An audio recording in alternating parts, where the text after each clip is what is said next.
ভুটান ও নেপাল একে অপরের প্রতিবেশী হলেও ভুটানের সঙ্গে নেপালের সম্পর্ক মোটেও ভালো নয়। ঐতিহাসিক কাল থেকে নেপালি ও ভুটানিজদের মধ্যে সংঘর্ষ ছিল।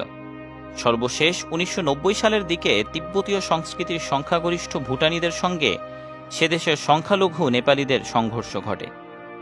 এরপরই ভুটানের নিরাপত্তা বাহিনী সংখ্যালঘু নেপালি ভাষী মানুষদের ওপর দমনপীড়ন শুরু করে, যার ফলে প্রায় ১,৭,০০০ নেপালি ভুটান থেকে ঘরবাড়ি ছেড়ে পালিয়ে নেপালের শরণার্থী ক্যাম্পে আশ্রয় নেয়।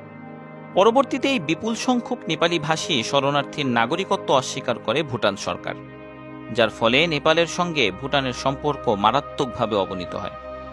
তবে বর্তমানে দুই দেশের সম্পর্ক ধীরে ধীরে উন্নত হচ্ছে। ভুটানের মোট আয়তনের ৭২% বনভূমি রয়েছে। ভুটানবাসী প্রচুর গাছ লাগাতে পছন্দ করে। দেশটির রাজা রানীর প্রথম সন্তানের জন্মদিন পালন করা হয় ১,০৮,০০০ গাছ লাগিয়ে। গাছ তাদের কাছে দীর্ঘজীবন, সৌন্দর্য এবং সহমর্মিতার প্রতীক।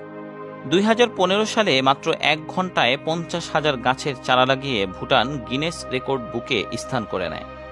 ভুটানের অধিকাংশ মানুষের পেশা কৃষিকাজ হলেও তারা ফসলাদিতে কোনো প্রকার সার, কীটনাশক কিংবা রাসায়নিক পদার্থ ব্যবহার করেন না, তাই ভুটানে শতভাগ বিশুদ্ধ খাবার মেলে।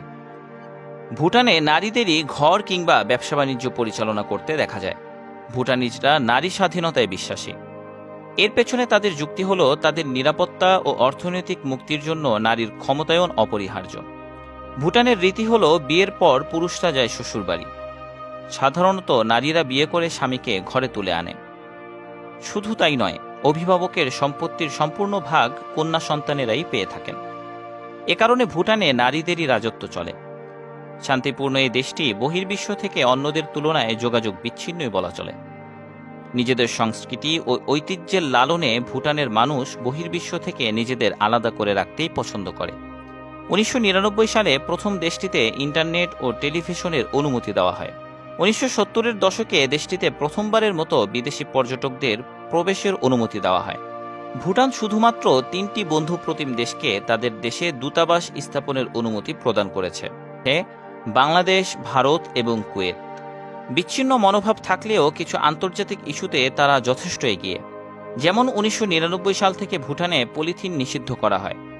তাছাড়া তামাক সেখানে পুরোপুরি অবৈধ। দারুণ সুন্দর পর্যটন অঞ্চল এবং মনোমুগ্ধকর সংস্কৃতিতে পূর্ণ দেশটিতে এখন পর্যন্ত ঘুরতে যাওয়া খুব সহজ কাজ নয়। এর পেছনে রয়েছে দেশটির রক্ষণশীল মনোভাব।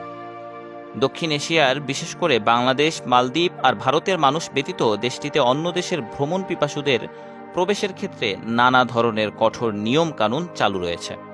সার্কভুক্ত দেশ ব্যতীত অন্য বিদেশি দেশের নাগরিকদের ভুটান ভ্রমণ করার জন্য অতিরিক্ত ২৫ থেকে ২৭,০০০ টাকা ফি গুনতে হয়, মূলত নিজস্ব সংস্কৃতি ও সৌন্দর্য ধরে রাখতে এবং বাইরের মানুষের প্রবেশ ব্যাপক হারে বন্ধ করতে ভুটান সরকার এ ব্যবস্থা নিয়েছে। ভুটানে জীবনযাপনের মান বিচার করা হয় গ্রোস ন্যাশনাল হ্যাপিনেস ইন্ডেক্সের মাধ্যমে। দেশটির সরকার জনগণের বস্তুগত এবং মানসিক শান্তির কথা বলেন। ভুটানের মানুষের সুখের পরিমাপের বিষয়টি পর্যবেক্ষণ করা হয় দেশটির গ্রোস ন্যাশনাল হ্যাপিনেস সেন্টার থেকে। অধিকাংশ ভুটানবাসী তার জীবন নিয়ে সুখী।